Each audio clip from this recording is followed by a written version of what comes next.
Today's video, we're going to talk about intermolecular forces and the kinetic molecular theory, how they're all related, in addition to the Maxwell-Boltzmann distribution curves. So let's talk about kinetic molecular theory in gases. So gases are one of the most powerful forces in nature. They're constantly moving, and in fact, because they're moving, they're going to have a lot of impact on the way they affect containers and also pressure. So in this particle, what you're seeing here is gas particles moving around the container, each exerting its own force around it and moving because of the kinetic energy they have. So if I actually measure about kinetic molecular theory, we're talking about the total volume of all gases in the system is negligible when compared to the total volume of the system. So one thing you have to really assume is that the gas particles don't have volume enough to offset the container's volume. So when we're talking about volume of a gas, we're really talking about the volume of the container. For this reason, the ideal gas law assumes that the volume of the gas particles in a system is going to be zero. So when we're ever using ideal gas law, assume that the fact that these particles are moving around do not have an impact on total volume. So there are going to be exceptions to that rule, which we'll talk about in another video of how these ideal gas law deviations don't really work. So the first thing is going to be the Coulombic forces of attraction and repulsions. They also don't exist between the particles. So if you take a look at these particles as an example, they are so far apart that they don't have any much attraction with each other. And that's another assumption that's being put in, is because if they do have attraction, then you have to take that into account. But that's going to be another assumption that we're doing, is that there's not a lot of force of interaction versus something like a solid, like an NaCl, or even a liquid, where these forces are a lot stronger. So the collisions are actually caused by gas particles are elastic. In other words, the energy is being conserved. So if I take a look at kinetic energy equals kinetic energy final, meaning that if I take a gas particle and I move it from one point of the room to the other point, you're going to have the same amount of energy and there's no energy being lost. So if I take a look at this example here, this particle is going to hit the wall, and the same energy that it hits, it's going to come right back here with this green one.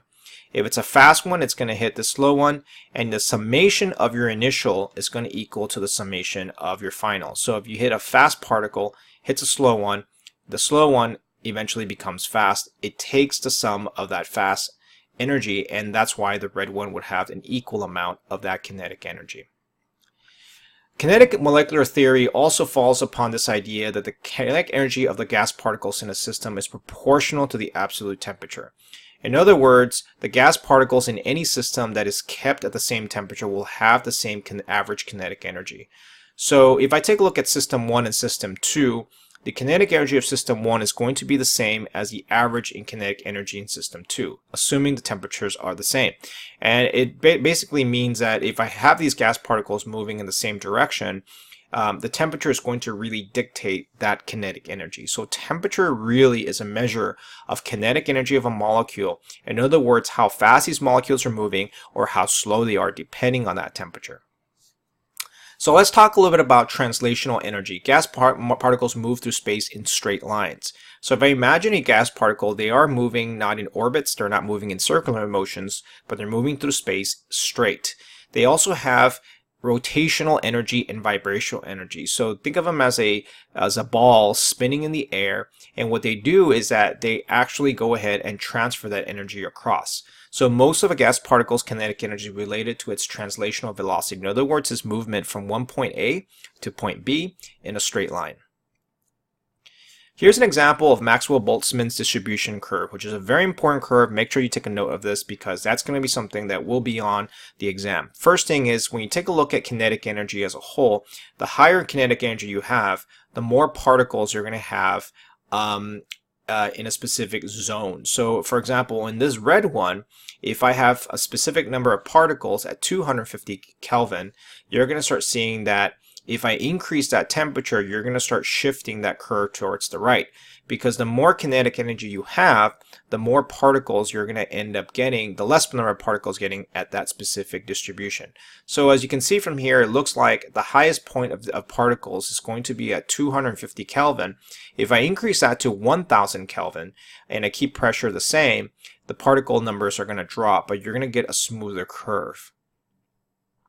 So Maxwell-Boltzmann distribution between temperature and pressure measures the average kinetic energy of the particles in a system, increases as the temperature increases. So that kind of definitely makes sense, right? The higher heat you make this, the more likely the kinetic energy are going to move. So at any temperature, there's going to be a large range of kinetic energies. So if I give you any given temperature, the particles with the less kinetic energy exert a lower pressure, and the particles with more kinetic energy will exert a higher pressure. So that kind of makes a lot of sense with basically this relationship between pressure and temperature. If I increase that temperature, I'm increasing kinetic energy, which eventually will increase the pressure. And the total pressure exerted by the gas particles in a system is always going to be the average of those particles. So many people like to think of is, what if I take the pressure of one particle, is that the same as the pressure on the other particles? And the answer is, you're going to have to make a summation of those and divide it by the total number of particles or atoms in that system. So here's the equation for the kinetic energy and velocity of a single gas particle, which is equal Ke equals 1/2 mv squared. If I increase the mass or increase the velocity, the kinetic energy will definitely increase. The velocity is dictated by meters over squared, while the masses of that particle is going to be kilograms. So if I wanted to increase the kinetic energy of any object, what all I really have to do is increase the mass. So gases are treated differently depending on the molar mass. Or I can increase the velocity, in other words, increasing that temperature. So taking a look at the gas particles as a whole, you can kind of see what happens when we want to increase or speed that up. Now here's an example of a graph that is definitely something useful. So the molar mass and the speeds at 25 degrees Celsius. As you can see from here, if I take O2 as an example, O2 has 32 AMUs, or 32 atomic units. And if I take a look at the number of molecules at that speed, I'm usually going to find that they're about 5 times 10 to meters per second. That makes perfect sense because the gas particles for O2 at 32 is pretty heavy, so they're going to be a lot slower. Helium's at 4, that brings you about a peak of about 10, and hydrogen, which is a very, very fast particle, or 2 AMU, is going to have a 2 AMU, which is a 20 times 10 second meters per second, which is about 2000, right? So if I take a look at the average velocity increases as mass decreases. And so again, really common sense, heavier the gas is, the slower it's going to be. So molar mass, molecular speed, and temperature. So if I take a look at all these different things, at any given temperature, the average kinetic energy of all gases is the same, going along with system 1 and system 2. Gases with smaller molar masses will have a higher average velocities. Gases with larger molar masses will have lower average velocities. Alright, so in summary, what do we learn for kinetic molecular theory? Kinetic molecular theory really encompasses everything we have to do with the gas laws.